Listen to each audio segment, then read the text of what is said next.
தமிழ்நாட்டை பொறுத்த வரைக்கும் பாத்தீங்கன்னா பெரியார் மண் ஆன்மீக பூமி அப்படின்னு சொல்லி ஒவ்வொரு தரப்பினர் இது பெரியார் மண் தான் அப்படின்னு சொல்லி ஒரு கேங்கும், ஆன்மீக பூமி தான் அப்படின்னு சொல்லி ஒரு கேங்கும் வந்து கிளம்பியிருப்பாங்க. நீங்க தொடர்ந்து வந்து பல்வேறு நாடுகளுக்கு பயணிக்கிறீங்க, இந்தியா ஃபுல்லா பல்வேறு மாநிலங்களுக்கு பயணிக்கிறீங்க.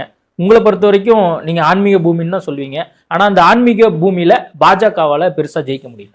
சோ இப்போ 2-3 விஷயங்கள் உங்க கேள்வியில அடக்கம். இது பெரியார் மண். ஆமாம், பெரியார் மண்.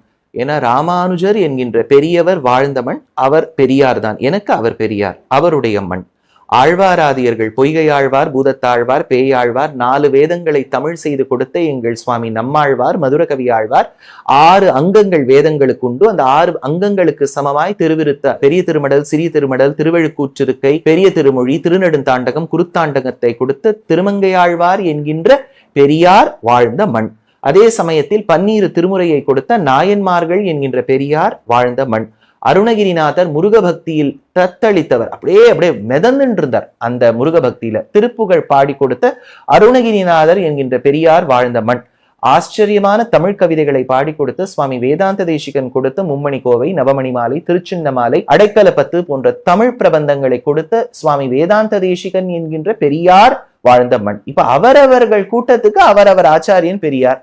இங்க டிராவிடியன் ஐடியாலஜி ஒருவேளை ஃபாலோ பண்றவர்களுக்கு ராமசுவாமி நாயக்கர் அவர்களை பெரியார்னு சொல்லலாம். நான் அதை தப்புன்னு சொல்லல. இவர் தான் எனக்கு பெரியார். அந்த விதத்துல இது பெரியார் மண் தான். இல்ல, உங்கள்கிட்ட இருந்து இந்த மாதிரி பதில் கேட்கறது ரொம்ப ஆச்சரியமா இருக்கேன்.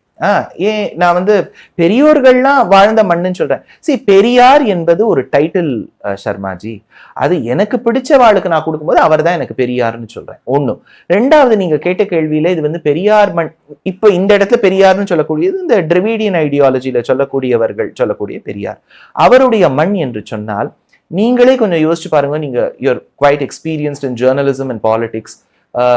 திமுக, அஇஅதிமுக 2 பெரும் கட்சிகள், 2 பேருமே டிராவிடியன் ஐடியாலஜின்னு சொல்றாங்க. எம்ஜி ராமச்சந்திரன் அவர்கள் நாத்திகரா? ஜெயலலிதா அவர்கள் நாத்திகரா? இப்போ இருக்கக்கூடிய கரண்ட் சீஃப் மினிஸ்டர் ஸ்டாலின் அவர்களுடைய குடும்பத்தவர்கள் நாத்திகர்களா? அங்க இருக்கக்கூடிய மந்திரிகள்லாம் பொட்டே வச்சுக்கிறது இல்லையா? இப்பதானே ஒரு மினிஸ்டர் கூட சொன்னார், இது ஆன்மீக ஆட்சின்லாம் சொன்னார். சோ எங்கேருந்து இது? பெரியார் ஆட்சியிலேருந்து ஆன்மீக ஆட்சி வந்துடுத்து. அவர்களே ஒத்துக்கிறா. எவ்வளவு கூட்டமா யோசிச்சு பாருங்க. அடியே நீங்க சொன்னீங்களே, அந்த ஒரு சின்ன அனுபவம் இருக்கு.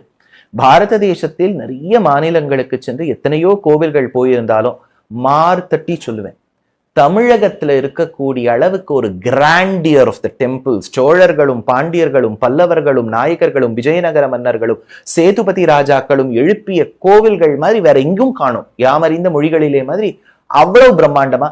ஒரு அண்ணாமலையார் தீபம்னா கோடி மக்கள் வரா. மாமாங்கம் இப்ப கும்பகோணத்துல நடக்க போறதுன்னா கும்பமேளா நடக்க போற மாதிரி கூட்டம் வர போறது. ஸ்ரீரங்கத்துல வைகுண்ட ஏகாதசிக்கு நிக்கிறதுக்கு இடம் இல்ல. பழனியில கூட்டமான கூட்டம். எங்க இப்ப போகிறவா எல்லாரும் பார்ப்பனர்களா? எத்தனையோ எல்லா தரப்பு மக்கள், பணக்காரன் முதல் ஏழை வரை, படித்தவன் முதல் படிக்காதவன் வரை இத்தனை பேர் திரண்டு வராளே. இது பெரியாருடைய மண் என்று சொன்னால் இது என்ன மண்? அடியேனை பொறுத்தவரை இது ஆன்மீக பூமிதான். அப்பவும் இருந்தது, இப்பவும் இருக்கு, என்னைக்குமே இருக்கு.